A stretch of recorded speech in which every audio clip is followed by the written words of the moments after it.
The Bible Study Podcast, episode 508. The Bible Study Podcast continues the study of the book of Ephesians with chapter 5, talking about Christian households.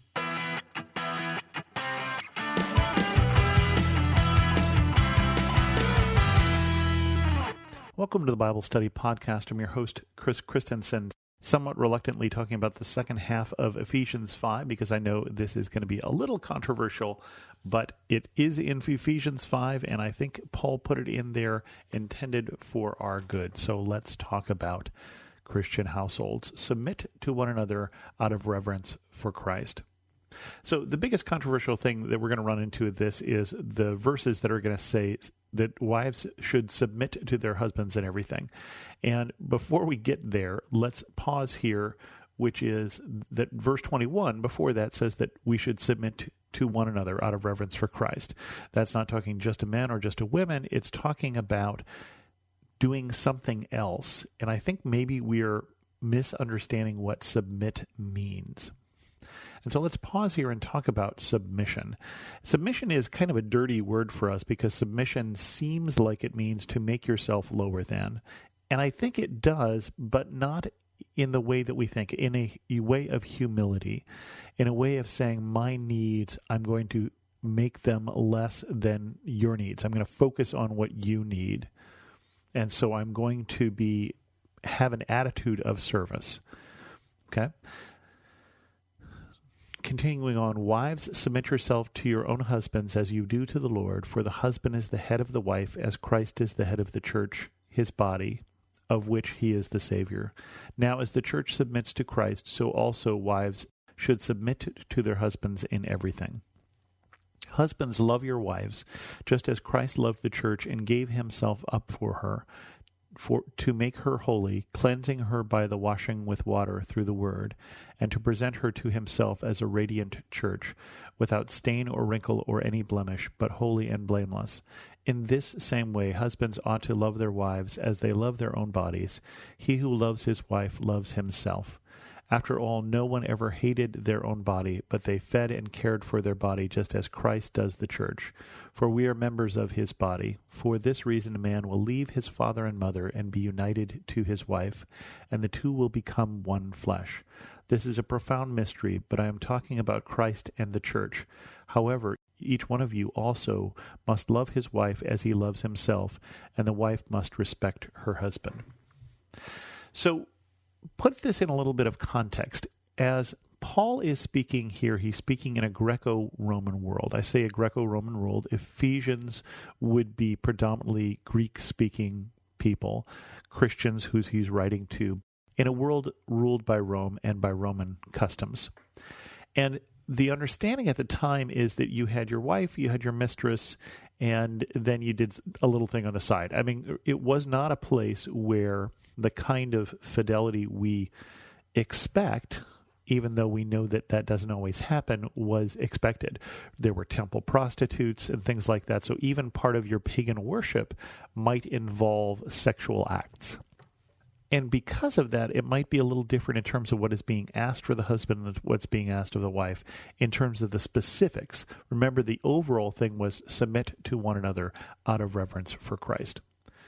Put the other one first. That's really the overall thing. Both are being called to the same thing, but husbands are being told to love your wife as you love yourself. And wives are being told to respect their husbands and to submit everything to their husbands, in part because that may be what is most lacking. You can imagine that if the husband has the wife and the mistress and the somebody else, there isn't a lot of respect for marriage, and there isn't a lot of respect in that context. And if you think about it, husbands, if you think you're getting off easy, you don't understand what this is saying, because this is saying, love your wives as Christ loved the church and died for her, okay, and died for the church. And basically, if you're not living sacrificially, you're not getting this. That both are being called here to live sacrificially. The husbands more explicitly in a way like Christ did. In general, when Jesus is talking about leadership in the family, in the world, he's talking about servant leadership. And he's talking about it here in the home as well. caring for your wife like you care for your own body, caring for your wife like you care for the church, loving your husband as you love Christ as the head of the church. He's trying to raise the bar on what is being expected from marriage, especially in the day and the time he is writing this. He's raising the bar really much higher. Now, one of the reasons we don't recognize that is that he does successfully raise the bar. That Christian church, as it comes in, does eventually have quite a lot of impact on the expectation for marriage and the expectation for men and women. And we don't always see that in context because we're looking from a different point of view. We're at a different place when we start. Continuing on in Ephesians 6, children, obey your parents in the Lord, for this is right. Honor your father and mother, which is the first commandment with a promise, so that it may go well with you and that you may enjoy long life on the earth. Fathers, do not exasperate your children. Instead, bring them up in the training and instruction of the Lord. So, children, obey your parents. Okay, we certainly, as parents, think that sounds great. As children, we wonder how long that has to last. Is that something that I still have to do as an adult? I think honor your father and mother. Yes, still. Obey your parents. That's going to get a little awkward. My parents and I disagree on some things for sure, but I still need to be honoring my mother and father, honoring my father and mother. And as Paul points out, that one actually came with a promise. The first of the commandments that comes with a promise, so it may go well with you. That God intends you to do this, so it may go well with you. But, he says, remember, this is about everybody submitting to everybody else. So he says, fathers, you don't just get to lord it over your children. Don't exasperate them. Exasperate is a great word. It's a great word for fathers because I am a father and I know that I have exasperated my children on occasion. Some things that I do to exasperate my children, I'm probably not going to try and change. And exasperate, to irritate to anger. Now, there are some things that when you have a teenager, you can exasperate them just by being around. So I think we're probably not talking about that. But I think what it's saying is you need to think about what you're trying to do with your children. Bring them up in training and instruction of the Lord. Bring them, you have a responsibility for how you raise them. And you need to raise them to become Christian adults.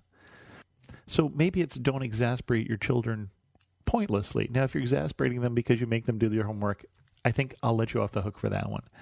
Slaves, obey your earthly masters with respect and fear and with sincerity of heart, just as you would obey Christ. Obey them not only to win their favor when their eye is on you, but as slaves of Christ, doing the will of God from your heart.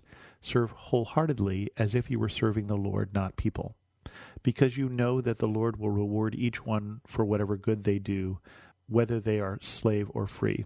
And masters, treat your slaves in the same way. Do not threaten them, since you know that he who is both their master and yours is in heaven, and there is no favoritism with him. Now, honestly, here in 2017, I would prefer if Paul had said slavery is bad, just stop all slavery. He doesn't say that, and these verses have definitely been used out of context to say, see, the Bible is pro-slavery. And I mean, used out of context as in people who were pro-slavery, who were definitely not behaving like these masters are told to behave, but saying it's okay because the Bible doesn't say we should get rid of our slaves. And it is true, except in one occurrence. But what it's saying here is you live in a society where there is slavery. Some of you are slaves and some of you are masters who are coming to the same church. In fact, the slave might be the pastor, might be the bishop. It's independent of what you are outside, but you are also brothers in the faith. Or you're not. Maybe you're a slave and you're serving somebody who is not a Christian. Or you're a master and you have slaves who are not Christians. He says you have responsibility for how you treat one another, even in that relationship, even in that very asymmetric relationship where all of the power is on one side. Now, I have to look at this and say, I am not likely to become a slave nor to have slaves. So how can I use these verses? Well, if I'm working with someone, if I'm working for someone, it's the same sort of thing of don't just do the minimum. Don't just work while they're watching me, but to serve wholeheartedly as serving the Lord, not people.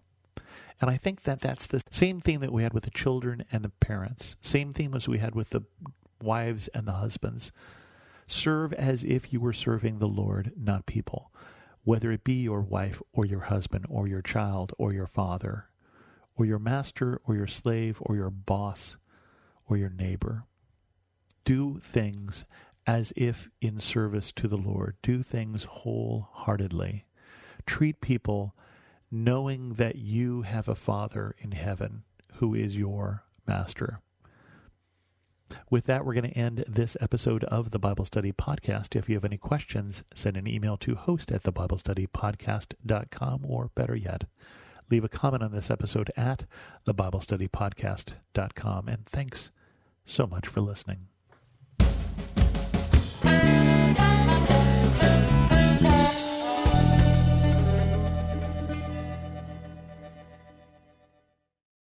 I'm Don Hawkins, and I once heard Chick-fil-A founder Truett Cathy say, "You can tell if a person needs encouragement, check to see if they're breathing." I'd like to invite you to my weekly podcast, Encouragement for You, featuring encouraging guests like Dr. Greg and Aaron Smalley, Dan Cathy, the late Dr. Frank Menrith, Josh McDowell, and more. To subscribe to my weekly Encouragement for You podcast, go to lifeaudio.com. That's lifeaudio.com.